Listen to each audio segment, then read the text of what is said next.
Assalamualaikum warahmatullahi wabarakatuh. Bismillahirrahmanirrahim. Alhamdulillahi rabbil alamin. Wassalatu wassalamu ala sayyidil mursalin wa imamil muttaqin wa ala alihi wa sahbihi ajma'in. Amma ba'du. Sidang penonton yang dirahmati Allah, pada hari ini kita berhenti sekejap bab haji. InsyaAllah kita akan sambung, cuma nak, dah ramai orang bertanya tentang korban. Saya baca kitab Udhiyah ataupun Tadhiyah dalam kitab Minhajul Talibin oleh Al-Imam An-Nawawi rahimahullah. Qala al-Imam wa nafa'ana bi'ulumihi fi dharaini amin.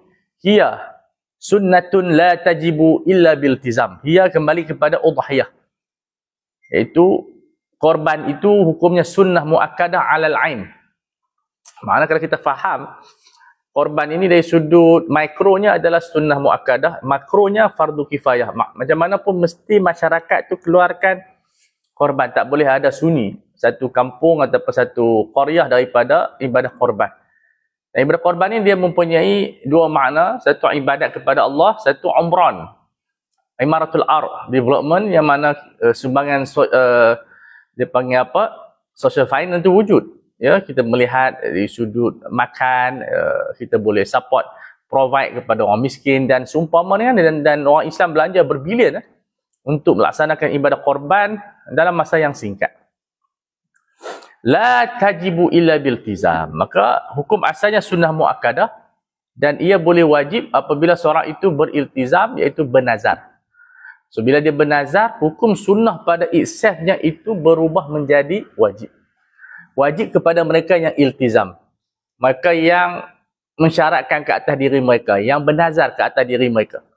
So ini di antara asas dia. Dan korban kita tahu definisinya berlaku pada hari raya dan ayam tasyrik, selepas mana sembahyang raya dan dua khutbah, kemudian dah boleh korban. Kalau di Malaysia katalah sembahyang raya lewat, pukul 9 habis, pukul 8 tu dah sah dah korban dia. Sebab kalau negara Arab, mereka sembahyang raya tu selepas masuk waktu subuh, lepas 15 minit tu sembahyang raya mana baca khutbah. Mereka betul-betul ikut sunnah. Kita ni mungkin suasana kita berlainan, nak tunggu ramai masjid, nak penuhi masjid. Jadi kita sembahyang pukul 8.30. Habis khutbah pukul 9, dah cerah dah. Dah panas dah. Baik. Wa yusannu li muridiha, disunatkan. Berlainan sebagai mazhab seperti Hambali, dia wajibkan. Wa yusannu li muridiha, orang yang nak buat ibadah korban ini, alla yuzila sya'rah, dalam tempoh sebelum dia nak korban, jadi dia jangan buang bulu-bulu dia. Makna sya'rah merangkumi semua bulu, rambut, janggut. Wala zufrah, jangan potong kuku. Persis seperti orang yang berihram, cuma dia tak wajib. Sebab apa tak wajib? Kerana perbuatan-perbuatan tersebut hanya dikhususkan kepada orang yang berihram. Mereka ni bukan berihram, maka ilah tu tidak ada. Maka disunatkan ta'asyan, untuk menyerupai golongan yang berihram. Fi gharidil hijjah, pada sebelum 10 Zulhijjah hatta yudhhiya. Masuk bulan apa nama dia, Zulhijjah saja disunatkan tak buang bulu-bulu dia sampai dia sembelih. Hatta yudhhiya. Kalau dia sembelih hari ke-13, baru boleh cukup hari ke-13. Sebab tu pengurusan ni penting juga. Kalau masjid boleh berawal, tapi bukan senanglah kita nak urus. Sebab tabiat kita ni mula lewat. Jadi nak sembelih tengah hari pun susah juga. Ada setengah orang dia habis awal dia sembelih terus. Itu pun memerlukan kepada kecekapan orang nak sembelih. Jadi kita mengucapkan terima kasihlah kepada tukang-tukang penyembelih yang buat kerja untuk masyarakat, dan kita mendoakan mereka mendapat pahala yang besar. Kita nampak macam mudah, tetapi bukan senang kita nak bagi masa. Sebenarnya kita kena menghargai golongan-golongan tersebut. Golongan yang AJK, sembelih, AJK yang mengagih dan seumpama dengan dia. Satu benda yang, yalah, orang kita kan rehat di rumah, tengok, paling kurang kita tengok mereka yang bersusah payah. Baik, sunat lagi, wa an yadbahaha bi nafsihi wa illa fayashhadaha. Sunat dia sembelih sendiri. Dan disunatkan lagi di fidariha. Kalau kita baca kitab Majmu' fidariha, di rumah dia. Tapi sekarang ni tak boleh buat macam tu. Dia kena ada premis. So kalau di kampung mungkin boleh. Tapi di bandar semua buat di surau atau masjid. So sebab ada halangan, maka sunnah itu tak dapat kita lakukan lah. Tapi taklah jadi dosa. Nah, sembelih sendiri kena ada ilmu juga. Kalau di Malaysia untuk pengetahuan, sembelih sendiri tak perlu kita ada tauliah. Tapi kalau kita nak berniaga, kita menjadi penyembelih kepada syarikat, kena ambil tauliah. Dan setiap negeri dia ada tauliah dia. Ini mimbabi siasah syara'iyah.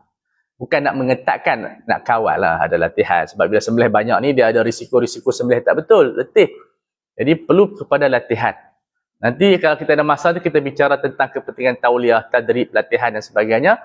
Tidak seperti dulu, latihan simple. Sekarang ni perlu ada sijil, perlu ada makna dia pantauan dan seumpama dengan dia. Wa illa kalau dia tak mampu sembelih, fashhadaha. Ini kalau dia tak mampu sembelih, dia tengok orang yang sembelih. Ini khitab kepada lelaki. Adapun perempuan memang sunat dia wakilkan kepada orang lain.